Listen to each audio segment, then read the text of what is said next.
A black student suddenly shouts in a luxurious cafe, warning a billionaire not to eat his soup. But when the billionaire finds out the truth, he is completely stunned. It began on a chilly afternoon in New York City, where the streets were buzzing with the usual rush of people, the honking of cabs, and the golden glow of autumn leaves swirling across the sidewalks.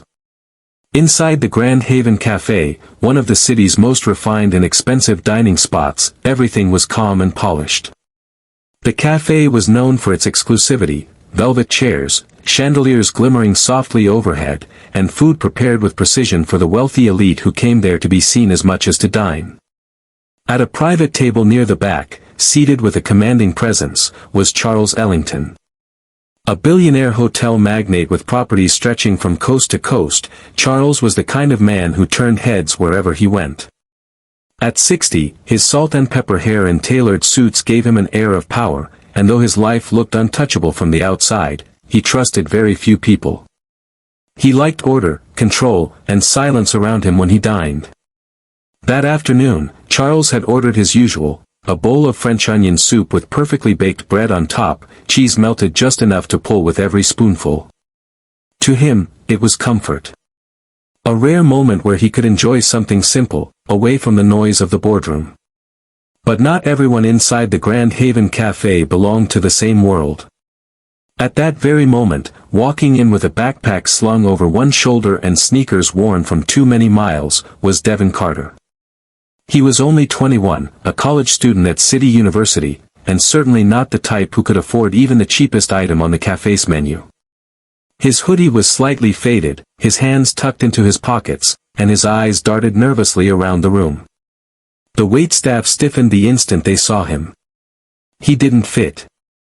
He didn't look like he belonged among pearls, tailored jackets, and the aroma of truffle oil wafting from the kitchen. One of the servers moved toward him, prepared to gently escort him out before he made things uncomfortable for the elite patrons. But Devin wasn't there for luxury. He wasn't even thinking about how out of place he looked. His eyes were locked, wide and horrified, on something else. Something that made his stomach drop. He froze as his gaze landed on Charles Ellington's table. More specifically, the steaming bowl of soup placed before him. Devin's pulse spiked, his heart hammering so hard he could barely hear. He had seen something seconds earlier that no one else in the café seemed to notice, something that filled him with dread. And before he could stop himself, the words ripped from his throat. "Don't eat that." The café went silent. Forks clinked down. Conversation stopped mid-sentence. The room, filled with the city's richest and most refined, turned to stare at the student who had just shouted across the dining hall. Charles Ellington's head lifted slowly, his sharp gray eyes narrowing. His spoon, already hovering above the bowl, paused in the air. "What did you just say?" Charles asked, his voice low but commanding. Devin stepped closer, his hands trembling but his voice desperate. "Please, don't eat that soup. Something's wrong with it." Gasps and murmurs spread across the café. Some people chuckled nervously, assuming the boy was making a scene for attention. Others frowned, offended by his audacity to interrupt someone like Charles Ellington. Charles lowered his spoon, his jaw tight. He was a man who despised interruptions, especially public ones.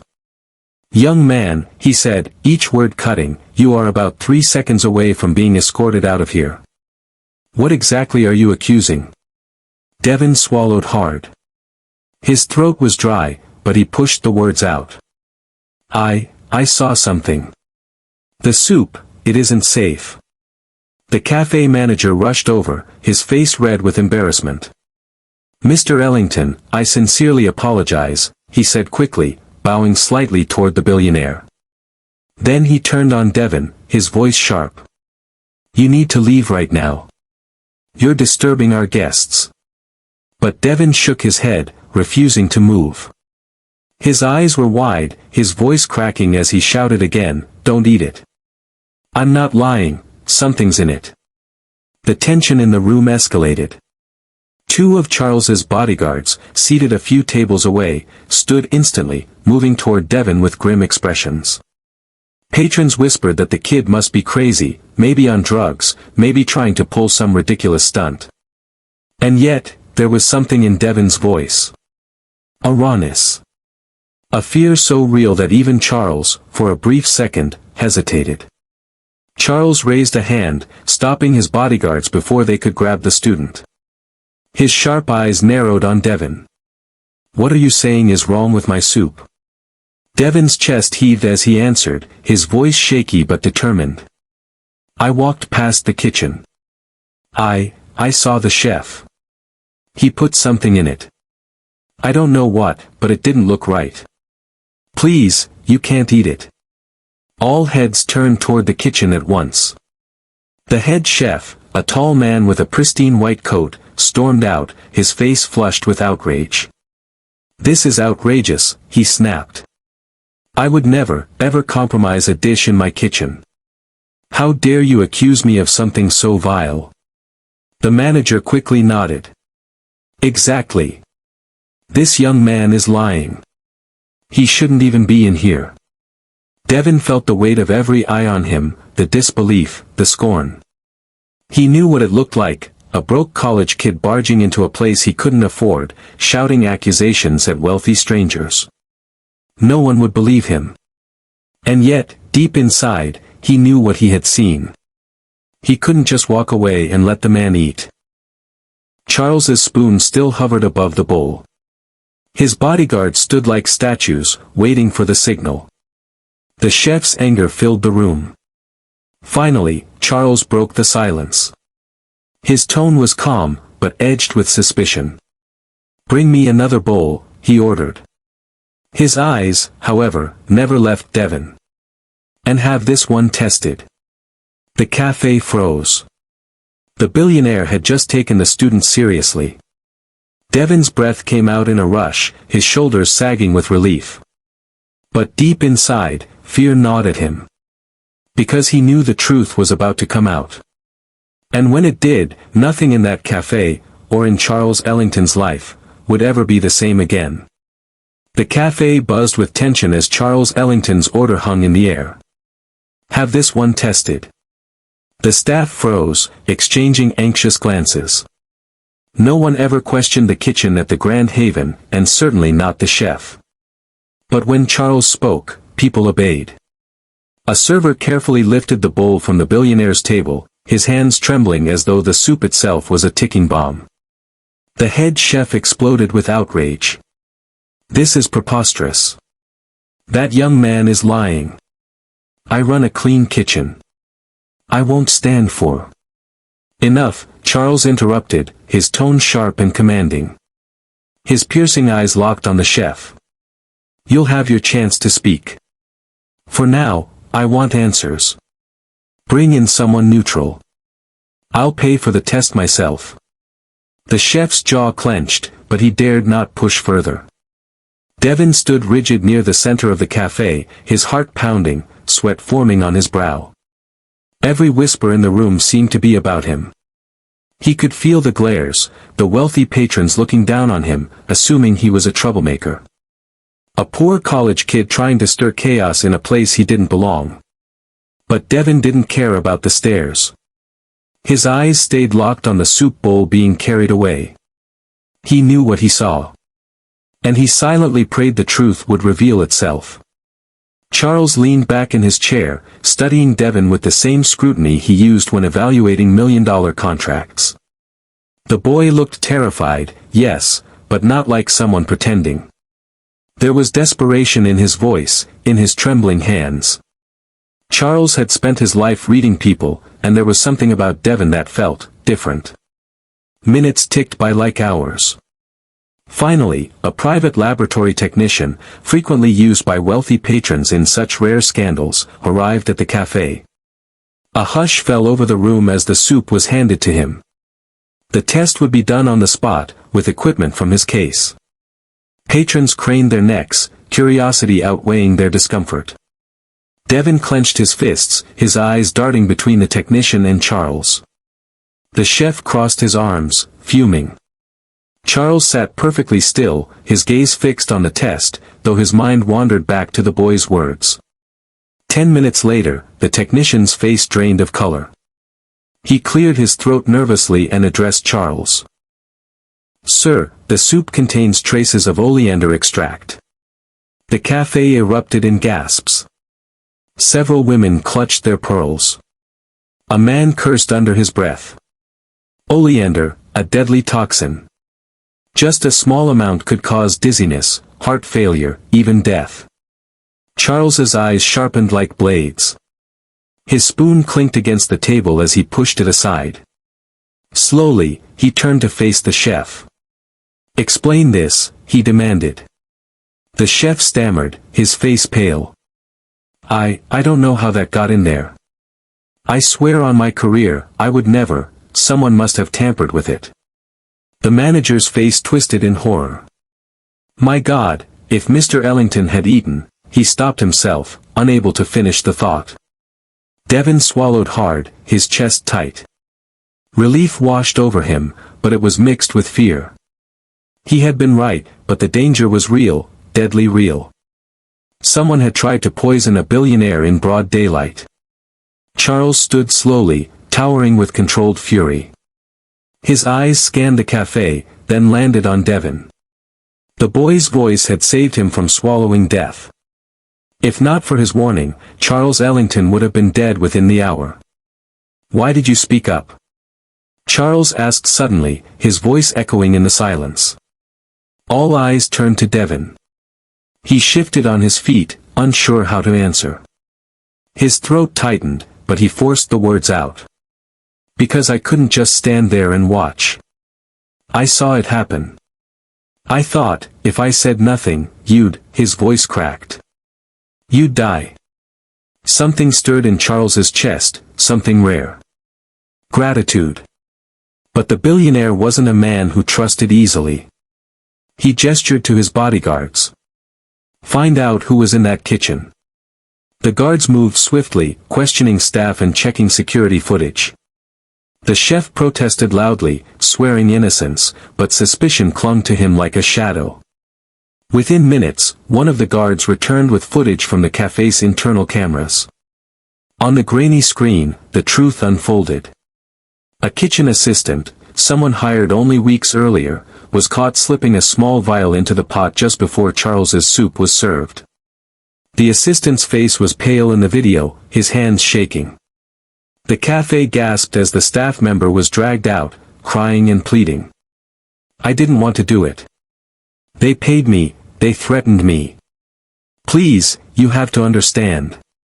Charles's jaw tightened. "Who paid you?" The man whimpered. "I don't know his name. Just a man in a black car. He gave me money and said if I didn't do it, he'd come after my family. I had no choice." The confession sent a ripple of fear through the cafe. This wasn't a random act of malice. It was a targeted hit on Charles Ellington's life. Charles stood motionless, processing the weight of it all.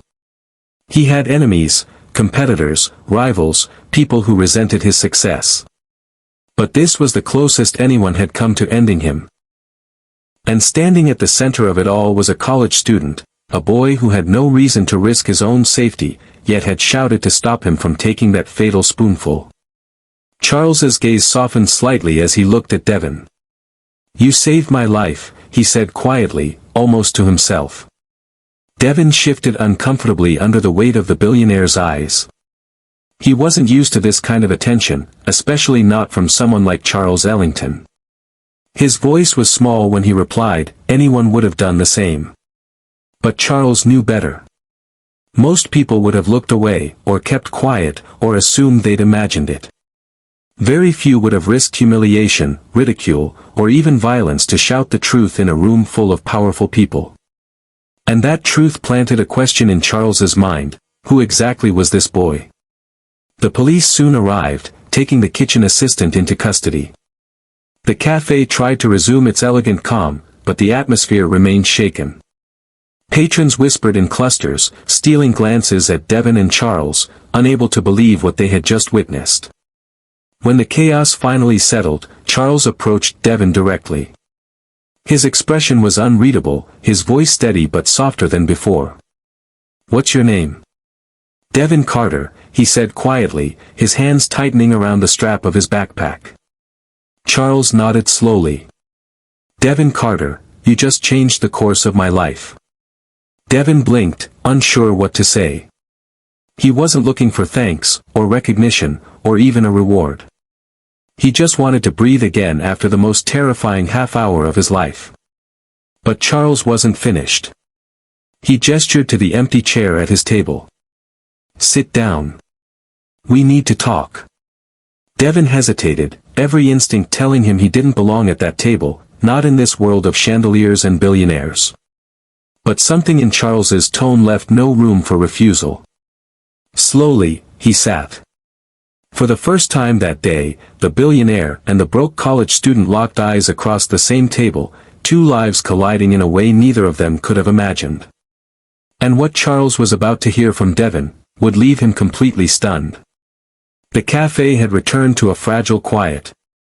The poisoned soup was gone, the police had left with the arrested kitchen worker, and most patrons had slipped away, unsettled by what they'd witnessed.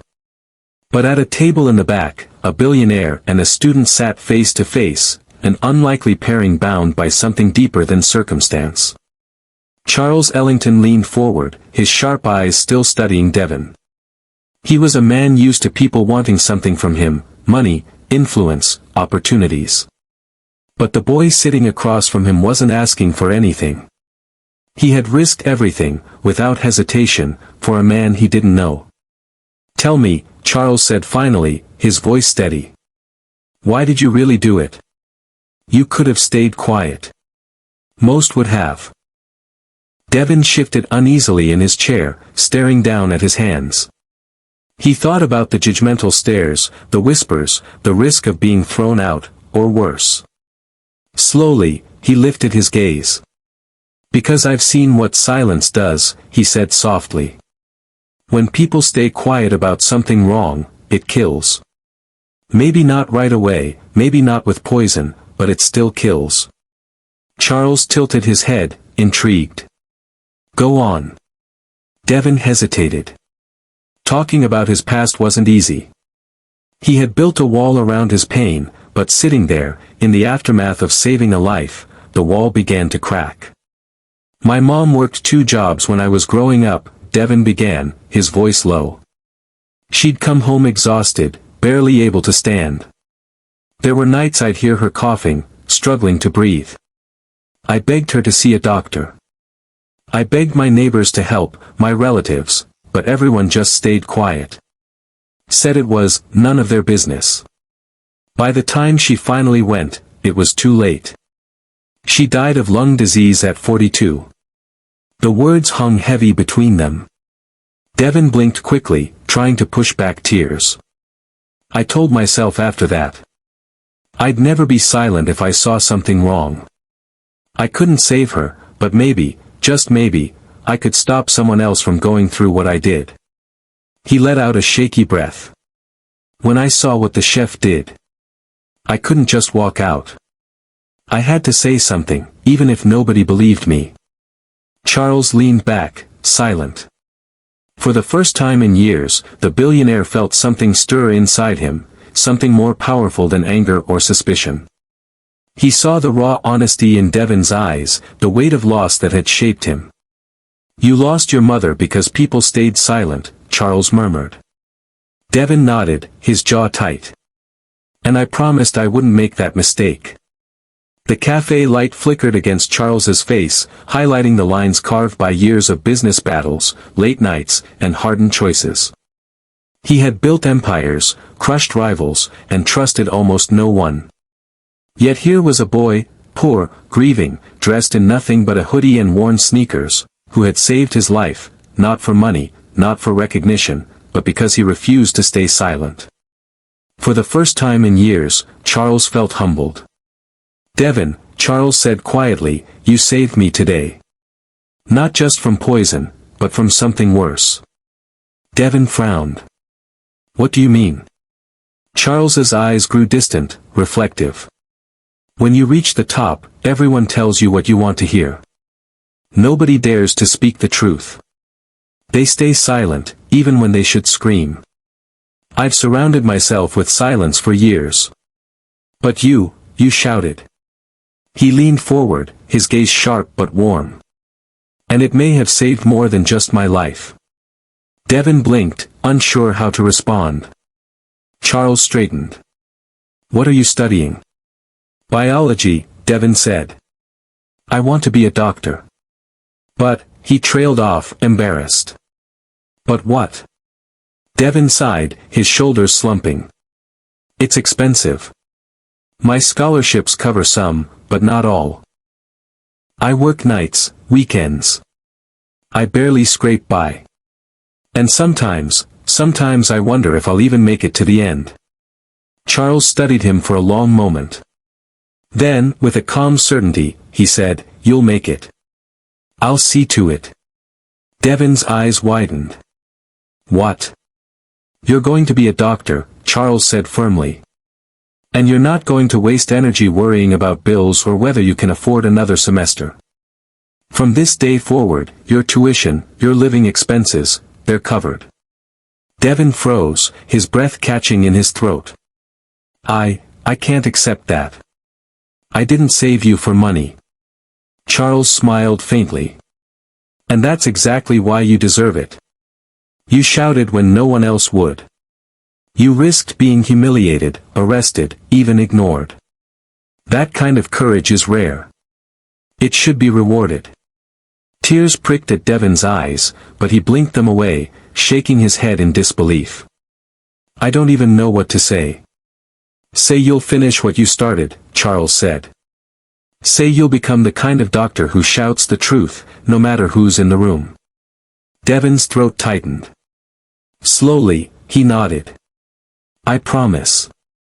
Charles extended his hand. Devon hesitated, then clasped it. Their worlds, one of unimaginable wealth, the other of scraping by day to day, collided in that handshake. And in that moment, both men knew their lives would never be the same again. Outside, the city roared on as if nothing had happened. But inside the Grand Haven Café, something extraordinary had unfolded, a billionaire saved by a student's courage, and a student's future forever changed by a billionaire's gratitude. As Devon walked out of the café that evening, his backpack slung over his shoulder, the weight of his life felt lighter. He had shouted the truth, and it had saved a life. And maybe, just maybe, it would save many more in the years to come. Because sometimes, all it takes is one voice, one courageous shout, to break the silence that could cost everything.